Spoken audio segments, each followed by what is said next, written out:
hay goto yida nyingede hadani yimbe be fof ni nyinge kala ko mbawda wonde kala ko mbawda wadde kala to bamtare ma tolni yimbe be nyingete wobbe be mbadir dum ngam walludema ngam bura bamtade wobbe be mbadir dum ngam badma décourager walla monna aduna ma la vraie question ko holnon kutortoda nyingore nde bela accat bonna aduna ma walla hutorto dum ngam darna aduna ma ko dum serndi dañbe be wasbe be e video en kala critique woni nyingore e holnon podda hutorade dum e holnon podda hutorade dum comme esel ngam jottoda to jaata to bandira bismillah mon e sen he yo salmina ngo amen taw on e jam ande en garti wadde yoga e sijeji gonga en bayrin dum wadde kono ken teskibe dum fuddima he memde yimbe hewbe e société he te fuddima yaajde hen no feewi wobbe be dum bonni aduna mumen hani e be mbarto wobbe be mbadi abadone rêve mumen ngam puddoden eden poti andude wona critique fof boni critique wadi ko pecce dide ene wadi critique positif e critique négatif didi fof ko manganden di critique positif woni critique mo neddo wadata ngam wayluma mbada améliorer en général ko anni e mojo wadata dum exemple neddo yimano kalirtani ni welimi kono saha en taja yimbe be hayso be gaynani haalde ko be jinno haalde ko hedade neddo o haw gasna haalde ma tak halaka beedo wadde fayde sa yidi andude critique positif yewede gede nayi premier wonta ko spécifique c'est-à-dire foti ko labde cer bien et définir nganda exactement ko holon fonno o yirma wadde critique deuxième o foti wonde ko addanta ma solution exemple sa wadi no nangam ma bur mojjude sa beedi no nangam ma bur mojjude troisième o huccita koy amélioration ma wona e attaque personnel quatrième o ko wallita encourager taw wonani habnuma caggal nde nganduden critique ko positif holnon podden hutorade makko critique hayso ko positif en général welatama sabi dum ko memat point faible ma c'est très rare neddo nanga défaut mudum eden jidi parfait eden jidi yimbe jiya positif tan e ko batten ko so neddo wadi en critique way kono menace e ko gongdinden ko e men koni mais andu critique positif ko opportunité ngam janga bedda andu ngam bada exploiter on opportunité ko de gede nay ndewata adi ko so neddo warma critique hedo mo attentivement daccio haala haw gasna hoto wiada tajamo accio haala ko miji ko fof dimmengel ko pose mo question ngam labnoda so neddo haali ko labani ma pose mo question wala mada mo demande conseil exemple mbiyam ko hollum pon mi wadde ngam dum waylo tata bengel ko miijo ko wiima ko est ce que ko gonga miijo ko holnon kutortoda haala makko ka ha bada améliorer naye bengel ƴettu mesuraji ngam bada changement positif jabde critique positif hollirta ko maturité e yidde ne jidda mawnude nde wattu hakkille burbe bamtade aduna be mbasi ko critique miijo wadobe sport be directeur uji di yimobe fufen en wadi nyingobe dum en pawdum en lawol e be ginnere dum entourage wala coach joni non garene critique négatif woni en général jeldinta ko laabi wiyatama ko holon erreur badda walla ko holon amélioration podda wadde fof ko attaque personnel tan wonata comme a medata bamtade a wadata hunde haydara ha mojja ala tala e ko nandi hen objectif o ko hadum habnuma mbada décourager ha wana etota ko hay hunde ngam ganda critique négatif non ene weebi adi ko wawata wadde mo définir hay bangi goto ko mbada hunde ha par mbima haydara mojjani hen be mbiyatama ko bangi mojji ko bangi woni mojjani so woni labani mako hollum podda wadde e holon bangi podda fewni andu dum ko critique mo négatif dimmengel ko en général critique négatif ko an neddo memata wona e golle ma comme ka gamdo ka yambar e ko nandi hen critique foti huccude koy comportement ma walla golle ma wona attaque mo ganduda koy personne ma fay tata bengel hutorto ko kongude généraliste comme a medata bamtade nyane fofu an bonnata golle de e ko way non critique baddo positif forma ko posde ngam chanza wona ko ina gongdinma a medata sanzude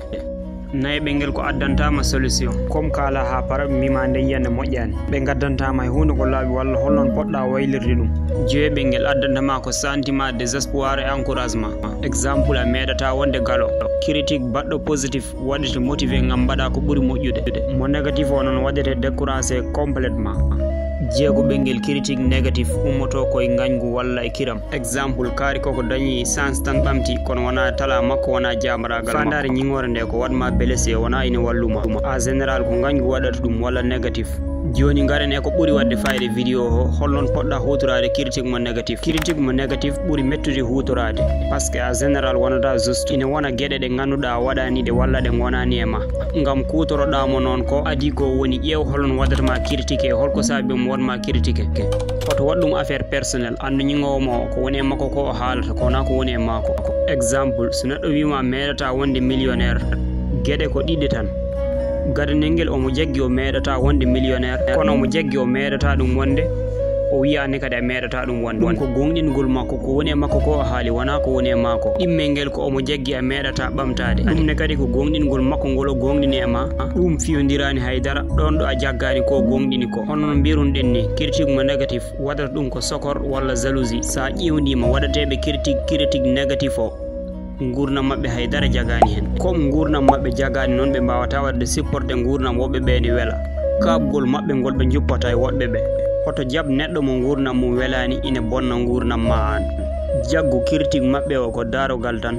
koko woni e mabɓe ko ɓe kalata wona ko woni e mako. ɗimmingel ko teg barage faddorde so woni neɗɗo o ko baɗɗo négatif walla o ala respect woɗɗo mo hoto jab wondude e baɗɗo négatif sokoye réseau ji he wanmo bloqué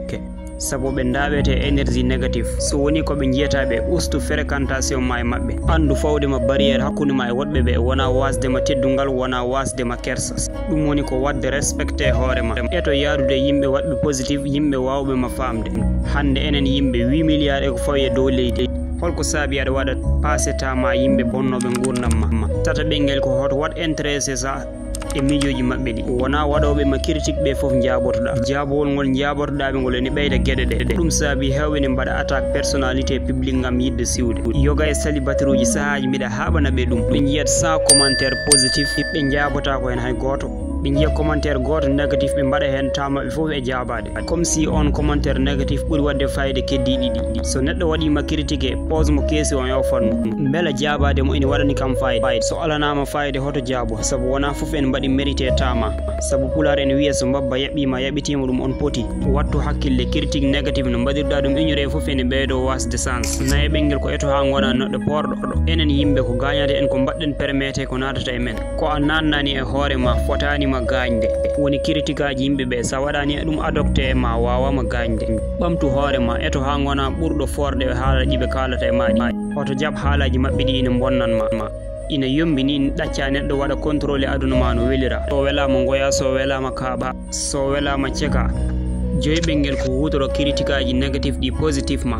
eɓe mbiya critique aji ɗi yimɓe ɓe mbaɗata maɗi comme no kaƴiniɗe ɓe beddotoma ina wawma gañde blessure kono aɗa wawi rendinde ɗe darɗa hen gam ɓeyɗa yarude yesso. Estivar wiyeni heewi haalde histoire goto o winde o woni cukalel omo jangga ñalawma goto madame mabɓe namdiɓe moni foof holko woni rêve mum goto foof haali ko yiɗi wonde ko kanko nde o namda o yiɗi wonde ko présentateur télévision nde o haali ɗum foof en jalimo madame o wimo a meeɗata wonde ɗum a meeɗata yaltude e télé o jaggi rêve makko o haɓa hen waɗi kala ko wawi hande omo jeeya e présentateur uji ɓurɗi mawnude aduna he ɓurɗi hewde kalis haala ka madame o haali e makko mettimo ko ɗum waɗi o woni ko joni chaque année o sordan madame o télé pourtant on yiyamo anda omo yalta e télé he min personnellement so neɗɗo wi kam wawa wadde naggam ɗum tusat e cause am